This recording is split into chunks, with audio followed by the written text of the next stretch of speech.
प्यारे बच्चों नमस्कार, मैं हूं रोशन और आप देख रहे हैं TMR संस्कृति विद्यापीठ। आज हम लोग सीख रहे हैं एपी निकालना कि एपी का अगर तीसरा पद और पांचवा पद दिया रहे, इस प्रकार से कुछ भी दिया रहे तो हम कैसे एपी को ज्ञात करेंगे। एपी का मतलब अर्थमेटिक प्रोग्रेशन, समांतर श्रेणी, और समांतर श्रेणी में प्रत्येक पदों के बीच का अंतर समान होता है, जिसको सार्वंतर या डी बोलते हैं, है ना। कॉमन डिफरेंस को शॉर्ट में डी से सूचित करते हैं।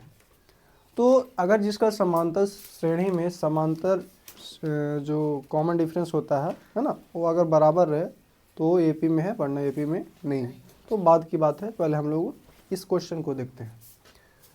क्वेश्चन में कह रहा है कि एपी ज्ञात कीजिए जिसका तीसरा पद 5 और सतमा पद 9 है। बस जैसा कहेगा वैसा करेंगे। जो हुकुम मेरे आका, है ना, जो हुकुम मेरे, तीसरा पद बोल रहा है, यानी T3 दिया हुआ है, कितना 5, और T3 को हम लिख सकते हैं A प्लस कितना D 2D। क्यों भैया? इसके लिए भी नियम है। फॉर्मूला Tn बराबर क्या होता है? Tn बराबर फॉर्मूला होता है A plus n minus 1 into D. ठीक है, अब n के जगह पर 3 आ गया ना, तो A प्लस n के जगह पर 3 माइनस 1 इंटू टी, इसीलिए हो गया T3 को लिख सकते हैं A plus 2D, A plus 2D। यहाँ इसके जगह पर लिखा जाएगा A प्लस 2D बराबर कितना 5, समीकरण 1। क्लियर है? उसी प्रकार से दिया है T5, कौची होगा T5, है ना, पांचवा पद ना, सॉरी सातवां पद। सातवां पद कितना है 9, सातवां पद कितना 9। तो बताइए इसके लिए क्या हो जाएगा? ए प्लस कितना डी 8D, हाँ सॉरी 6D, सही बोले 6D बराबर 9। क्यों भैया? तो फिर से हम रखते हैं, T3 था ना, अब ये T7 हो गया, तो ये प्लस n माइनस 1 यानी 7 माइनस 1, और d का मान कितना, कुछ नहीं है, निकाल ही नहीं रहे सब हम, है ना। a प्लस 6D, यानी जितना कहेगा उससे एक कम d। क्यों भैया? क्योंकि एक तो घटा ही लिया आप, है ना, 7 में से 1 गया तो 6 बच गया। क्लियर है? समीकरण 2 हो गया। क्या हो गया? 2। कोई दिक्कत? अब हमको इसमें आ गया विलोपन, ब्रज गुणन, प्रतिस्थापन। ग्राफी विधि का इस्तेमाल ना करें ना तो पछताना पड़ेगा आपको। ठीक है, इन बीजगणितीय में से कोई भी यूज कर सकते हैं। आलेखीय का इस्तेमाल करने की जरूरत नहीं है, यहाँ पर महारथ ही नहीं गिनाना है। तो आपको जो अच्छा लगे, प्रतिस्थापन भी पढ़ा चुका हमने, विलोपन भी पढ़ा चुका है, ब्रज गुणन भी पढ़ा चुके हैं। अब हम लोग प्रतिस्थापन, मतलब जो भी सबको पढ़ा चुके हैं, जो हल्का लगे आपको वो कर लीजिएगा। तो इसमें विलोपन इस्तेमाल कर लेते हैं, विलोपन विधि से। किस विधि से होगा? विलोपन का मतलब होता है विलुप्त करना, लुका देना, छुपा देना, काट के मार देना, फेंक देना। यही सब नहीं समझाना, ठीक है, केवल समझने के लिए है। ठीक है, रासलीय दुनिया में इसका कोई इस्तेमाल ना करें। आई समझ में? तो समीकरण 1 और 2 है। अब क्या करेंगे, दोनों को हमको खत्म करना है ना, तो देखो दोनों बराबर नजर आ रहा है, बारी बारी से खत्म करेंगे। ए को खत्म करेंगे तो डी नजर आएगा, डी को खत्म करेंगे तो ए निकलेगा। तो देख रहे हो ये दोनों के बराबर है और दोनों के दोनों पॉजिटिव है। तो बताए थे अगर दोस्ती रहे तो दुश्मनी कराओ, और जब दुश्मनी हो जाए तो दोस्ती कराओ। ये जग भी ऐसा है भैया कि जी जो अगर साथ साथ रहना चाहता है उसको कहता है अलगे करवा दो, और जब अलगे होता है तब फिर पछताता है भले साथ ही रहते। क्लियर है? तो जैसे भी मिलता है भैया उसी हिसाब से रहिए। क्लियर है? किसी के कहने पर अपना घर परिवार संसार मत बिगड़ी। क्लियर है? दोस्ती है तो दोस्ती चलाते रहो, किसी के कहने पर, मतलब समझता है ना, 55 से 55 तक, यानी जब तक शादी ब्याह ना हो तब तक माँ बाप के साथ बच्चे रहते हैं। लेकिन जिस दिन लड़की बहुरिया एंट्री करती है अक्सर देखते हैं कि हो गया। समझ रहे हो? एक माँ 3 बच्चों को पाल सकती है, पर 3 बच्चे एक माँ को पाल नहीं पाता है। बड़ा दुख की बात है। आई समझ में? ठीक वैसा ही इधर भी हम किसको भगाने जा रहे हैं, इसको ना। तो ये दोनों में दोस्ती था, प्लस प्लस दोनों तरफ पॉजिटिव है, पॉजिटिव जो है तो हम क्या करवाना चाहेंगे, निगेटिव। लेकिन एक पॉजिटिव एक नेगेटिव रहता तो दोस्ती करवाना चाहते हैं, क्योंकि ये दुश्मनी में भैया। तो समान चिन्ह रहने पर घटाना है और अलग अलग चिन्ह रहने पर जोड़ना है। क्लियर है? चलिए, तो समीकरण 1 माइनस 2 करने पर, 1 माइनस 2 करने, चलिए 1 में से 2 को घटाते हैं भैया। ए का मान कितना है, ए प्लस 2d, समीकरण 1 बराबर 5, और ए प्लस 6d न होगा बराबर 9।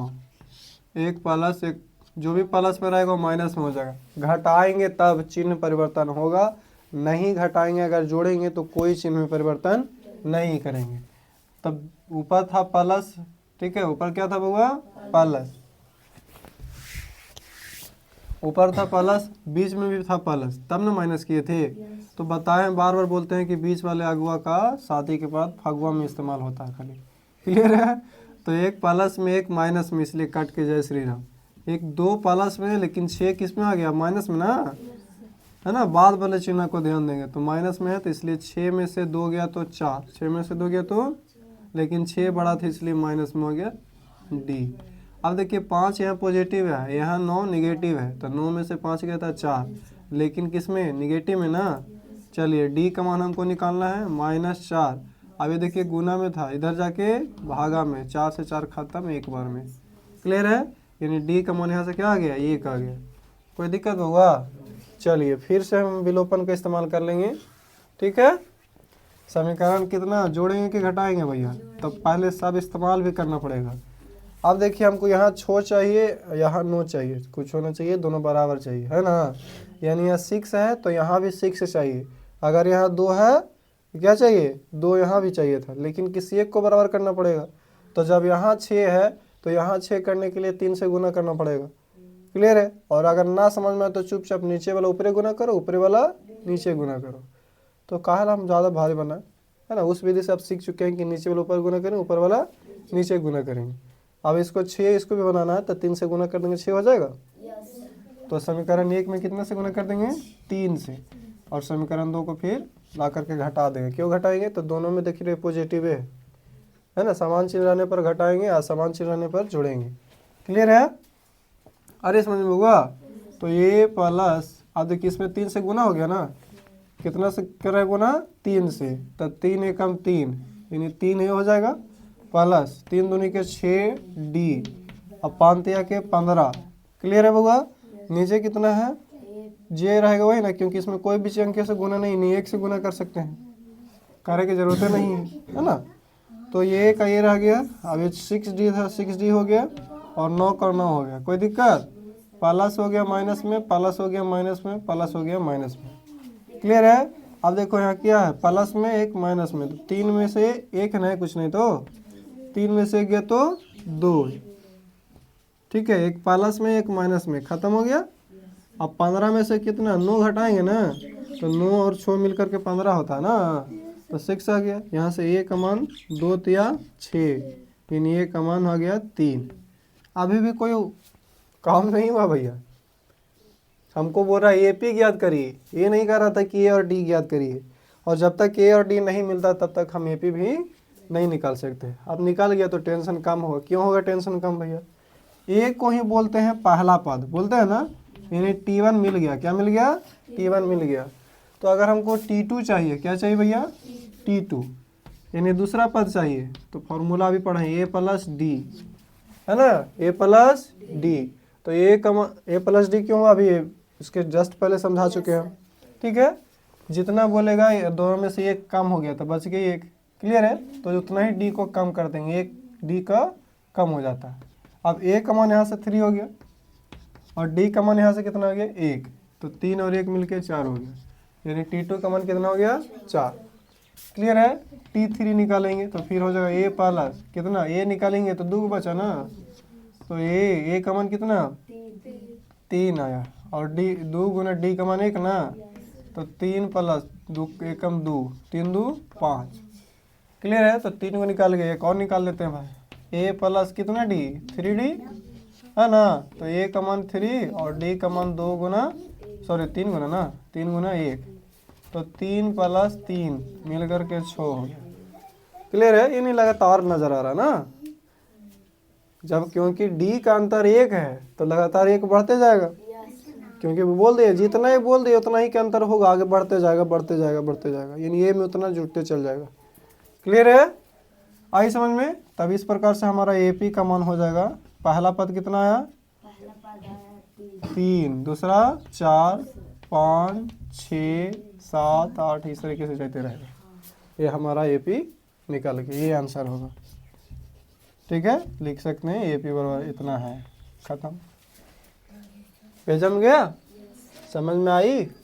तो ऐसा निकालने के लिए हमेशा देता है वो, एक टाइप है कि तीसरा पद दे देगा, कभी चौथा पद, या फिर उसी को कनेक्ट कर देगा कि तीसरा पद चौथे पद से इतना ज़्यादा है, इतना कम है, इतना गुना है, ऐसे करके समझाएगा आपको। तो विशेष जानकारी के लिए टीएम और संस्कृति विद्यापीठ को सब्सक्राइब करना ना भूलें। समझ में आई? मिलते हैं नेक्स्ट वीडियो में, तब तक के लिए देखते रहें, सीखते रहें और समझते रहें। समझ में आया तभी शेयर करें। Thank you. जय हिंद, जय भारत।